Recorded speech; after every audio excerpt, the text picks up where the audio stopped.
ક્ષત્રિયત્વ એટલે શું સમજાયું, અસ્મિતા એટલે શું, અને કોણ કોને નડે હે એ છેલ્લે એમને સરસ મજાની વાત કરી દીધી. બધા સદગુણોની વચ્ચે કોઈક એકાદો દુર્ગુણ પણ હોઈ શકે. ત્યારે હવે આપણે જેની રાહ જોઈ રહ્યા છીએ, સમય આપણો ઘણો છે, પણ એની સામે મજબૂરી આપણી એ છે કે આપણે મોડા આવ્યા છીએ. આપણે 5 વાગ્યાના બદલે 7 વાગે આવ્યા ચાલુ થયું, એટલે આપણે 8:30 થયા છે. 9 વાગ્યાની આસપાસ પૂરી કરવાની ગણતરી છે. તો આપણી વચ્ચે આપણી જે સંકલન સમિતિ છે એના તેજાબી વક્તાઓ પણ છે આપણી વચ્ચે, પરંતુ અન્ય જગ્યાએ આપણી સંકલન સમિતિ સતત કામ કરતી રહેલી છે. મુશ્કેલીઓની વચ્ચે પણ અત્યારે સતત સરકાર સાથે અને આવી અફવાઓ જે ફેલાવે છે ને એ દૂર કરવાના પ્રયત્ન સતત કરે છે. ત્યારે એમના પ્રતિનિધિ રૂપે આપણી વચ્ચે રાજકોટથી આવ્યા છે અનિરુદ્ધસિંહજી જાડેજા, એમને વિનંતી કરીશ કે આપ સંકલન સમિતિ વચ્ચે જે કાંઈ સંદેશ છે એ આપી. જી ધન્યવાદ ભૈલા. સાથીઓ બધાને જાજા કરીને જય માતાજી. આજે જ્યારે ક્ષત્રિય સમાજ અને ક્ષત્રિય સમાજને ટેકો આપવા ઇતર સમાજ પણ અહીંયા પધાર્યો છે. એક મિનિટ છે મિત્રો, જે જાય છે એને એક નમ્ર વિનંતી, આપના માટે અહીંયા ભોજન તૈયાર છે, એટલે કોઈને દરવાજાની એવું લાગે દરવાજો બંધ કરી દેજો, જવાનું નથી. કારણ કે દરવાજો ખોલતા આવડે એમ બંધ કરતા આવડે, એટલે હવે જવાનું નથી ખાસ. અને સંકલન સમિતિની જે વાતો છે, જે આપને સંદેશ છે એ જ છેલ્લે છે, તો આપણે સાંભળીને જશું. પણ એ પેલા કોઈ જાય નહીં અને જયમાં વિના જવાનું નથી. પોલીસ બંદોબસ્તમાં જે લોકો સ્ટાફ છે એમને નમ્ર અપીલ કે આજ શાંતિ ઠેઠ સુધી રહે, આપ શાંતિથી જમી લેજો, જરાય ઉપાધિ કરતા નહીં. તમારા જ આંગણે છો એમ સમજજો. અહીંયા કાંઈ થવાનું નથી, અત્યાર સુધી નથી થયું, તો હવે શું કરવું અમારે. એટલે મીડિયાના મિત્રોને વિનંતી કે આપનો જો મોબાઈલ ગરમ થઈ ગયો હોય તો આપ આપનું પેટ જરાક ઠારી લેજો, એ થઈ જશે બધું. જી સાહેબ. જેના અન્ન ભેળા એના મન ભેળા ભાઈ. એટલે બધા જમીને જ જશું, હું પણ તમારી સાથે જમીશ.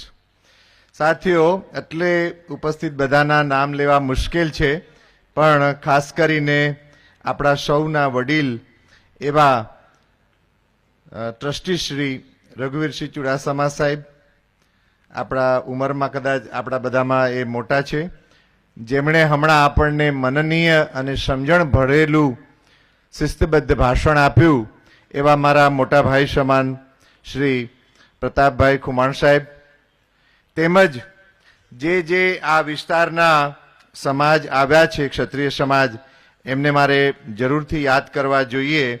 જેમાં ક્ષત્રિય સમાજ ઉપરાંત કારડિયા સમાજ, ખાંટ સમાજ, ભાટી ક્ષત્રિય સમાજ, મહિયા ક્ષત્રિય સમાજ, હાટી ક્ષત્રિય સમાજ, પુરબિયા ક્ષત્રિય સમાજ, કાઠી ક્ષત્રિય સમાજ, તેમજ ભૂદેવ પણ અહીંયા પધાર્યા છે, બ્રાહ્મણ સમાજ, તથા જ મારા 2 મિત્રો જે અહીંયા ખાસ આવ્યા છે એ પાટીદાર સમાજ અને આહિર સમાજ ઉપરાંત કોઈ અન્ય સમાજ પણ ઉપસ્થિત હોય તો એમની હું સમિતિ વતી અને આપણા બધા વતી નોંધ લઉં છું અને એમના પ્રત્યે મારો આદર વ્યક્ત કરું છું. પાટીદાર સમાજને આહિર સમાજનું જરૂરથી હું એટલે નામ લઈશ કે એ એક સાથી તરીકે ટેકો કરવા આવ્યા છે. ત્યારે આપણી વચ્ચે પાટીદાર સમાજમાંથી શ્રી અતુલભાઈ શેખડા આવ્યા છે. અતુલભાઈ 1 મિનિટ ઉભા થજો આપની જગ્યાએથી. ખૂબ ધન્યવાદ.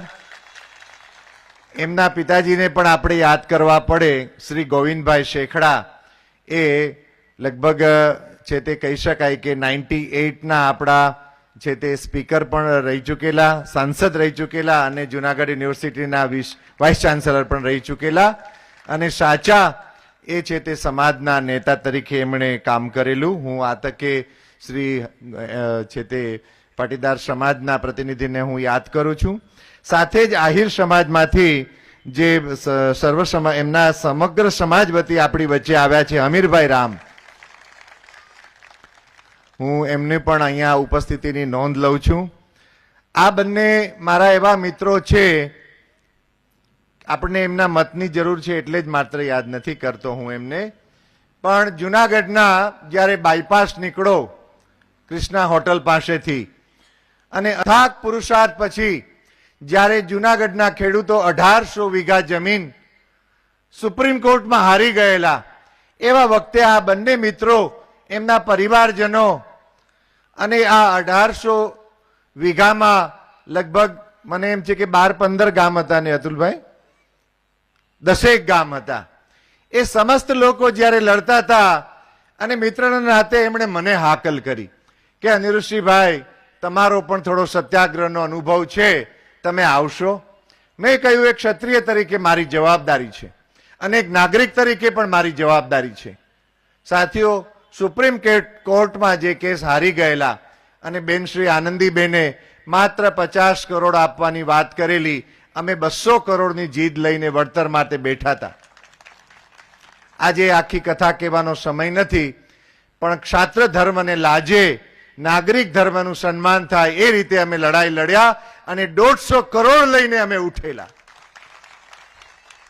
તો આ બંને સમાજના વડીલો, આ સાથીઓ, એમણે અથાગ પુરુષાર્થ કરેલો અને જ્યારે આપણી બહેનો દીકરોની અસ્મિતા ઉપર, આપણી નારી શક્તિની અસ્મિતા ઉપર જ્યારે આ રૂપાળા કહેવાતા રૂપાળાએ આંગળી ઉઠાવી, ત્યારે આ બંને મિત્રોને મેં વિનંતી કરેલી કે તમારે અમને ટેકો કરવાનો છે, આપણે સાથે છીએ. અતુલભાઈ તો વિદેશ હતા, ત્યાંથી વિદેશથી ખાસ પધાર્યા.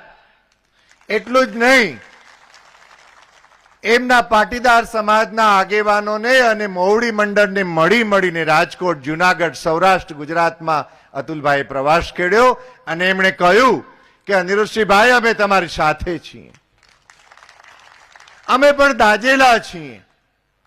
તો ફરીથી એ બંને પ્રત્યે હું મંચ ઉપરથી આદરભાવની લાગણી વ્યક્ત કરું છું.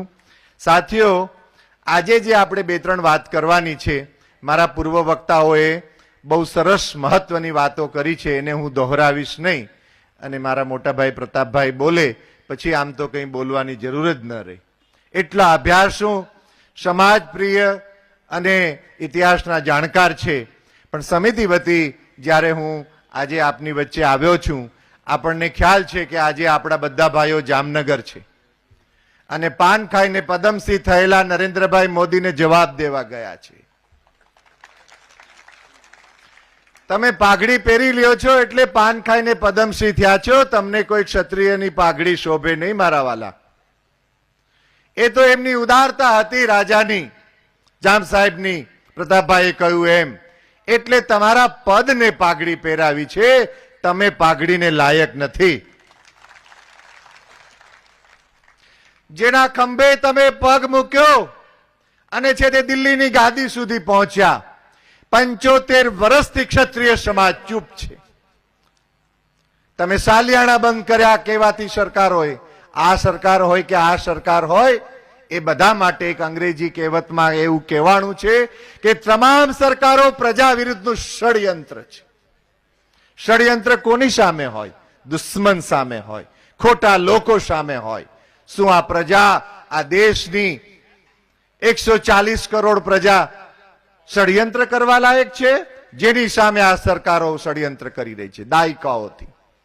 અમે શાંતિથી જીવતા હતા, તમને રજવાડાઓ આપ્યા, સાલિયાણા બંધ થયા, ટોચ મર્યાદાનો કાયદો આવ્યો, વધારાની જમીનો તમને પાછી આપી દીધી, ખેડેતેની જમીનનો કાયદો આવ્યો, આદરપૂર્વક આપણે લોકોએ જમીનો છોડી દીધી.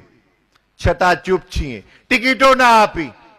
આપણા કેટલાક વડીલો આજે પણ ભાજપની છે તે એમના પદ ઉપર ત્યાં જઈને બેઠા છે, ચૂપચાપ બેઠા છે, ઘરના મોભી હોય એ રીતે કે આ ભાજપ પક્ષ અમારો છે, આ આરએસએસ અમારું છે.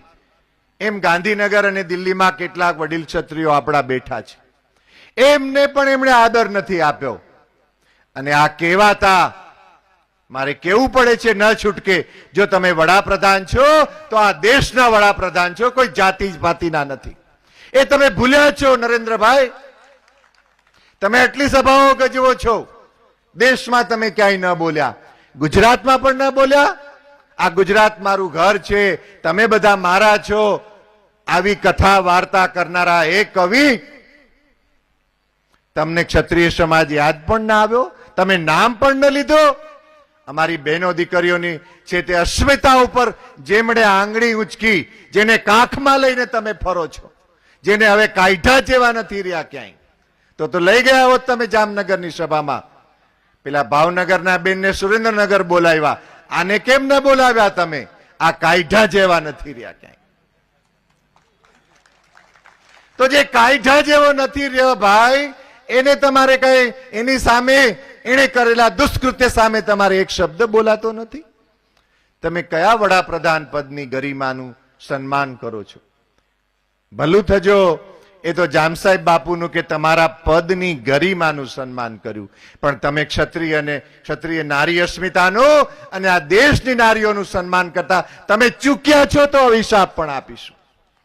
7 તારીખે ક્ષત્રિય સમાજ, પાટીદાર સમાજ, આહિર સમાજ, બ્રાહ્મણ સમાજ, ઇતર સમાજ, દલિત સમાજ, સર્વે સમાજ અમને મળી રહ્યો છે. રાજકોટ સૌરાષ્ટ્રનું પાટનગર છે. રોજ અમે 3-3, 4-4 મોલ્લા સભાઓ લઈએ છીએ, વોર્ડની સભાઓ લઈએ છીએ. જેને થોડોક દમ છે એ આમની જેમ સામે આવીને છે તે સમર્થન આપે છે. થોડાક નબળા છે, કંઈક મુશ્કેલીમાં છે, એ પાછળા બારણે આવીને સમર્થન આપે છે. આ ક્ષત્રિય સમાજ એકલો નથી, યાદ રાખજો. તમે છે તે રૂપાલા અને છે તે ખાસ કરીને મોદી સાહેબને આપણે કહેવું પડે. ભૂલી ગયા તમે? હું પૂછું છું અહીંથી, આરએસએસ ને પણ પૂછું છું. આપણા પૈકીના ઘણા આરએસએસ સાથે જોડાયેલા છે. આપણે માનતા હતા કે આરએસએસ ધર્મની ધજા લઈને ચાલશે, આરએસએસ બહેનો દીકરીઓ માટે બોલશે, ગૌચર માટે બોલશે, કતલખાનાઓ માટે બોલશે. એ આરએસએસે પણ પોતાનું પદ લજવ્યું છે. હું આ મંચ ઉપરથી, આ ક્ષત્રિયનો મંચ છે, આ કોઈ રાજકીય મંચ નથી, આ મંચ ઉપરથી હું આરએસએસ ને પણ પૂછું છું કે તમે કયા ધર્મની વાત કરો છો? શું તમે પણ કહેવાતા ભાજપ પક્ષના પ્રતિનિધિ થઈ ગયા છો કે કોઈ ધર્મની ધજા તમારી પાસે હતી? મિત્રો, દુઃખ તો ત્યારે થાય છે કે ભગવાન રામ, કૃષ્ણ, 24 તીર્થંકરો જૈનોના જે ક્ષત્રિયો હતા, આજે તમે એમ કહો છો કે ભગવાન રામને અમે લાવ્યા. ધૂળ પડી તમારી ભાષામાં. તમે રામને લઈ આવશો? રાવણનું રોજ ઉઠીને તમે કામ કરી રહ્યા છો. ખાસ કરીને બહેનો દીકરીઓના મુદ્દે તમે રાવણનું કામ કર્યું છે. રૂપાલાને ઘરે કેમ તમે ન બેસાડી શક્યા? એવડું મોટું એને શિંગડા ફૂટ્યા છે. તો હું આ મંચ ઉપરથી એ પણ કહું છું કે જરૂર મોદી સાહેબનું, ભાજપ સરકારનું કોઈ એવું દુષ્કૃત્ય છે જેને લઈને તમે ડરો છો. ભાજપ વાળા ડરે છે એટલે તમે રૂપાલાને ઘરે ન બેસાડ્યા. જરૂર એવી કોઈ વાત છે. તમે કયા રામ રાજ્યની વાત કરો છો? આજે પોલીસના બેડામાં આંદોલન થઈ રહ્યા છે, આંગણવાડીની બહેનો લડી રહી છે. આ મારે કહેવાનું ન હોય, આ રાજકીય મંચ નથી, છતાં એટલે કહીએ છીએ કે ગુડ ગવર્નન્સ, સુશાસન માટે અમે રજવાડાઓ આપ્યા હતા. સરદાર પટેલ સાહેબને એટલે બોલવું પડ્યું કે અમે સારા લોકો પાસેથી રજવાડા છીનવી અને આ ચોર લોકોને બધું રાજ સોંપ્યું છે. તો આજે અમે હિસાબ પણ લેશું. આ 7 તારીખે અમારું કામ પૂરું નથી થઈ જતું સાથીઓ, આપણો હિસાબ લેવાનો ચાલુ રહેશે. અમે જે તમને રજવાડો સોંપ્યા, જે જમીનો સોંપી, મહેલો સોંપ્યા, સંપત્તિ અને સમગ્ર અમારું અસ્તિત્વ છે તે અમે સ્વીકારી લીધું. અરે ભોઠા પડો, ભોઠા.